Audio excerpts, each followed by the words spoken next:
गणपती बाप्पाचं आणखी एक वाहन म्हणजे मयूर अर्थात मोर.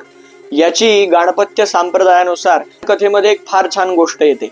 ती गोष्ट अशी की एकदा सिंधू नावाचा एक दैत्य होता आणि या दैत्याने अक्षरशः अमृत घट अर्थात अमृताचा कलश अमृत कुंभ प्राशन केला आणि तो अजरामर झाला.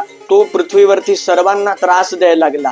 या सिंधू राक्षसाला मारण्यासाठी म्हणून गणपती बाप्पाने अवतार घेतला. त्याच वेळेला एका आम्र वृक्षामधून एक अंड खाली पडलं आणि त्यातून एक मोर जन्माला आला.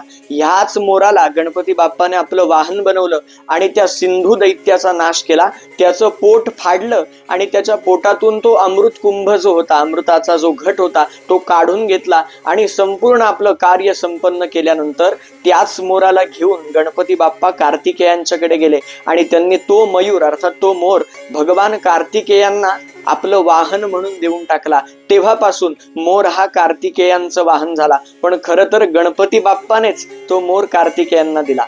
गणपती बाप्पा मोरया.